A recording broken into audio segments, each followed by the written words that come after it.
My name's Amanda, and I'm the person who made the button board. Depending on when you ask, it's either called, well, it's not called that because I can't remember that name.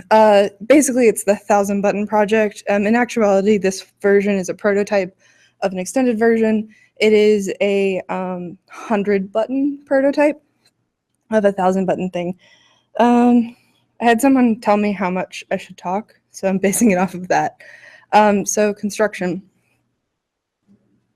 Okay, so there's actually two boards currently. One is a 16 button board that's been nicknamed Project Jeremiah.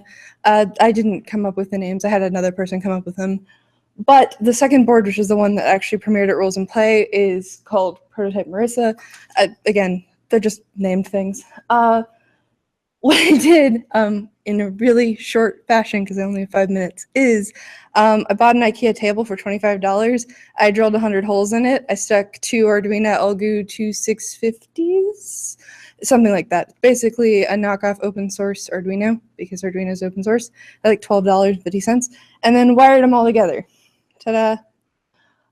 This is actually from the best worst idea I had the entire process, which is I drilled all the holes, and then I was like, oh, there's this white tabletop, and I screwed it all up with drilling. What am I going to do? I don't know. I guess I'll draw on it with Sharpie, which was a terrible idea. It took me 3 days.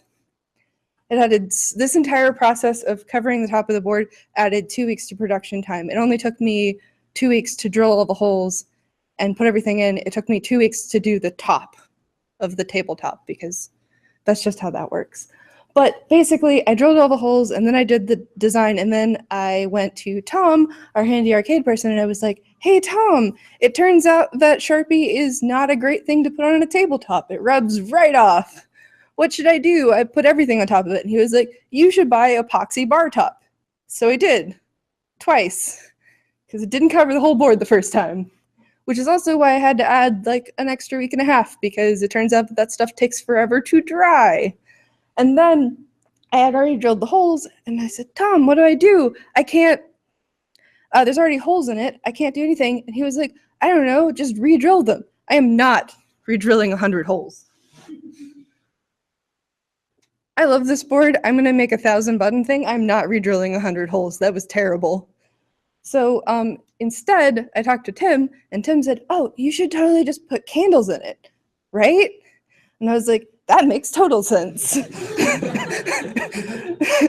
So I went to the wonderful world of Walmart and bought as many tea lights as I could find, which was a little over 100, because they come in like, it's like the hot dogs hamburger bun thing.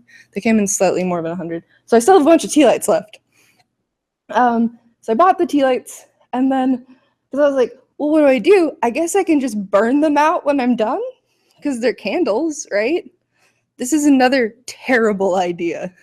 Do not do any of what I'm suggesting. So A, it turns out epoxy is highly flammable, which I found by setting the board on fire. It's okay. It also set off my fire alarm, because it turns out lighting 100 of anything will set your fire alarm off in your house, because there's 100 of them. They'll just do that. So I ended up having to carve them out by hand with a flathead screwdriver and a pair of broken scissors. That added 4 days. I did not have to drill them out again. This is the important part of the story, because I only have 2 drills, and they have battery power that lasts approximately 30 minutes, and they need 2 hours to charge. I have no idea why. That's terribly inefficient. And also, I can't drill after 8 because I have neighbors. And I live in an apartment. But after that, all of this is more greatly explained in my blog. I have a blog. Really quick, going through all this. Then I wired them. I wired them like you do regular buttons. There's nothing fancy there. There's just 100 of them. I can now disassemble a button without looking at it, though, because there's 100 of them. Anything gets tedious when there's 100. Okay, what was the other half? Okay. Oh, I showed it at Rules and Play. The big part of the design for Rules and Play was that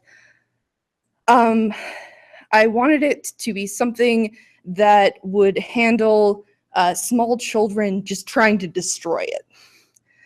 The story I tell a lot with the construction is the first time I went to Rules and Play after it was set up, because I wasn't here for setup weekend. It had to be set up by someone else because I was in Hawaii. I came back, and the first time I heard it, because I heard it, was I was walking through the building and I heard a sound that sounded a bit like plastic thunder.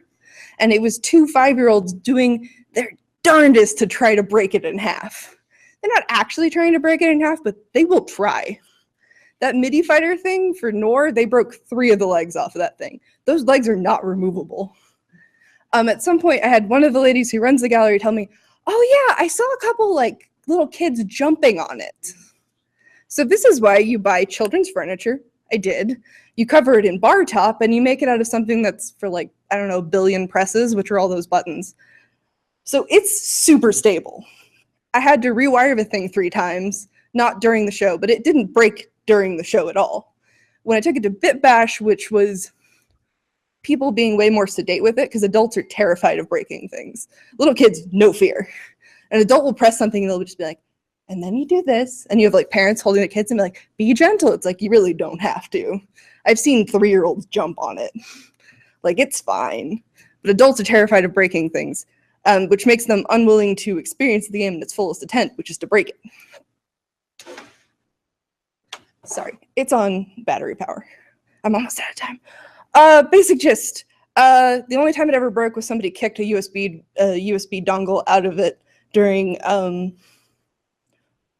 Bit Bash, which is where I took it for a weekend exhibition. The game was made by Super Soul, and the music was added by Mello. It has a generated audio thing where when you press, there are 6 individual buttons, and when you press each button, it'll add audio to it, and the buttons are randomized for attack patterns in a 2D fighting game.